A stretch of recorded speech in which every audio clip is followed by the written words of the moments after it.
marque ses pieds dans le péché. Et c'est le même Satan encore qui se présente devant Dieu. Mais regarde les fils dont tu te vantais là. Voici ce qu'il est en train de faire. Regarde ton fils Hervé que tu te vantais là. Voici ce qu'il est en train de faire. C'est toujours lui. Ok? Mais ça aurait été au temps de la loi. Dieu nous frappera. Gloire soit rendue à Dieu qui nous a donné le Fils. Okay? Qui est notre avocat. Il est venu en tant que Fils de l'homme. Ça là, on verra ça un autre jour. Il est le Fils de David. Il est le Fils de l'homme. Et il est le Fils de Dieu. Donc, c'est trois fonctions différentes exercées par la même personne, le Seigneur Jésus-Christ. Le Fils de David, parce qu'il est roi, selon la réalité de David. Ok? Le Fils de l'homme, c'est parce qu'il est prophète, ou plus que prophète, parce que Dieu appelle ses prophètes par le Fils de l'homme. Il appelle Ézéchiel, Fils de l'homme. Donc, il était prophète et plus que prophète. Le Fils de Dieu, c'est parce qu'il est le Saint-Esprit. Donc aujourd'hui, il est notre avocat à travers le Saint-Esprit. Puisque, comme j'ai expliqué hier, puisque la loi nous condamne dans tous les sens, à cause de ce que nous avons fait dans nos vies, et à cause de ce que nous continuons à faire, et à cause de ce que nous ferons plus tard, la loi déclare déjà que nous sommes condamnés. Et le persécuteur se tient devant Dieu pour nous accuser. C'est son travail. Donc le procureur, c'est son travail de veiller à ce que la loi soit appliquée. Il est payé pour ça. C'est ça le procureur. Il est payé pour ça, pour que la loi soit appliquée. Qu'on puisse condamner la personne. Jusqu'à ce que son avocat puisse prouver son innocence. Mais gloire soit rendue à Dieu que notre avocat a la connaissance de toutes les jurisprudences depuis Éden jusqu'à présent. Parce que par la loi, il ne peut pas nous sauver. Par l'obéissance, il ne peut pas nous sauver. Il n'y a aucune loi qui nous donne le droit d'être sauvés. Donc tout ce qui peut lui permettre de nous sauver, c'est la grâce. Je n'entends pas des amens. C'est parce que je parle ici de vos saluts, je parle aussi de mon salut, de votre salut. À travers le Seigneur Jésus-Christ. Normalement, ça devrait bouger le cœur. Moi, quand j'écoute la prédication ici, quand il parle de mystère, parce que vous dormez dernièrement, vous étiez à Montréal. Les 31, j'étais là à jubiler, à crier, j'étais en train d'écouter mes prédications. Parce que je vois que Dieu m'a sauvé, alors que je ne mérite rien. Il m'a aimé.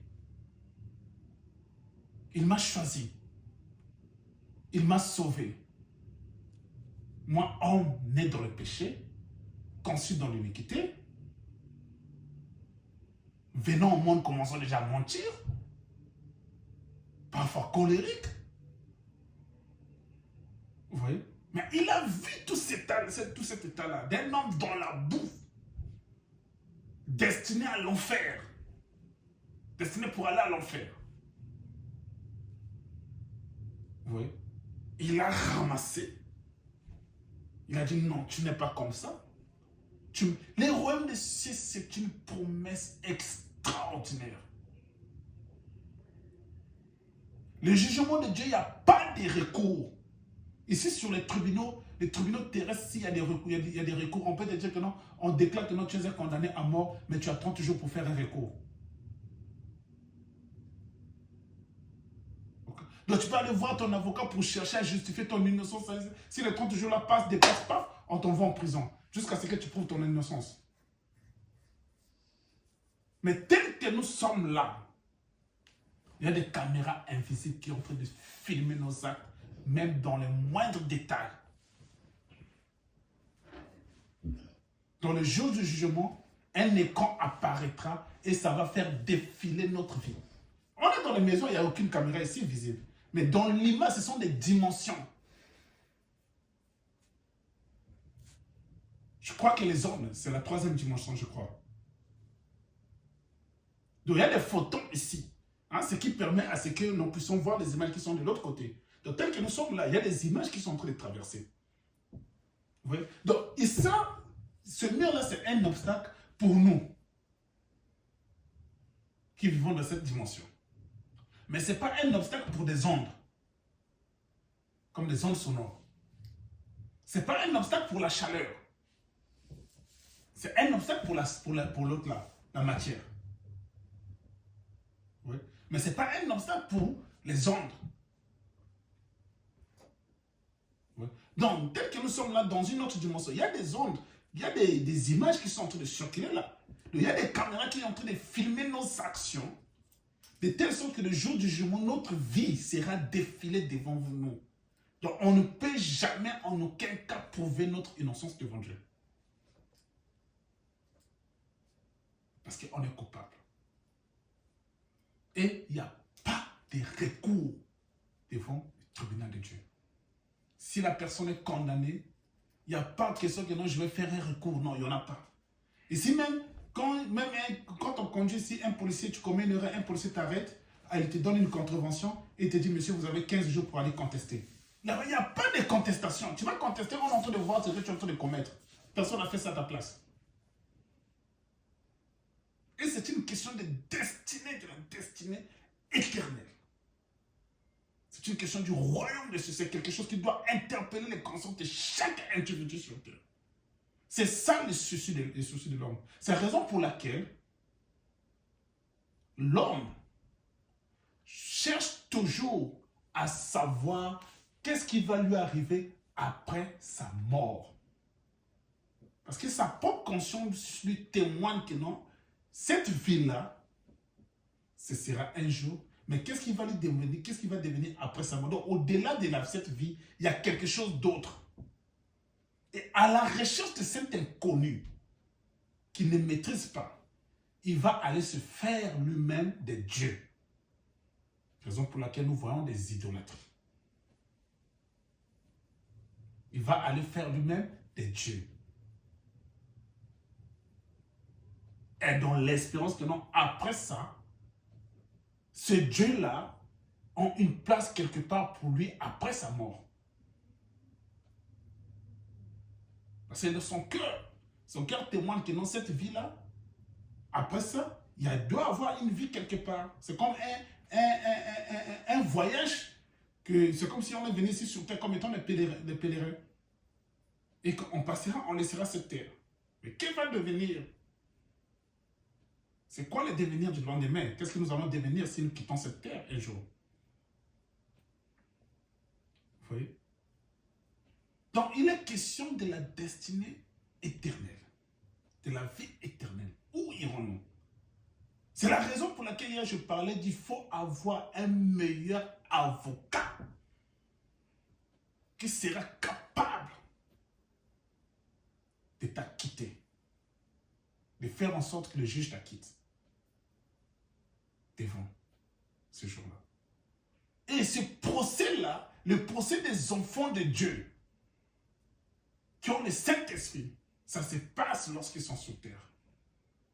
Malgré les accusations du procureur, malgré nos défauts, malgré nos démons. Le frère Branham, un jour, lui, il était quelque part, je crois dans un restaurant, une cafétéria comme ça, et il voyait une dame qui était là, maquillée d'une façon bizarre, avec son copain, faisait des amourettes là-bas, tout.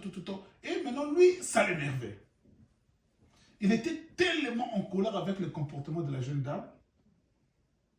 Il commença se plaindre dans son cœur, mais pourquoi Dieu ne peut pas tuer ce genre de personnes, ainsi de suite. Okay. Pourquoi Dieu ne peut pas tuer? Et d'un seul coup, une vision lui est apparue. Il voit comme ça depuis son enfance. Toutefois, quand il péchait, il commettait une erreur, la colère de Dieu venait pour le frapper à mort. Mais il y avait le sang de Christ qui était là au-dessus de lui comme étant un pare-choc, comme étant un bouclier. Quand la colère de Dieu venait pour le frapper à mort, le sang de Christ le protégeait. C'est comme ça venait, ça frappe, et ça rebondissait sur le bouclier là. Il s'est rendu compte même, lui-même, il est péché.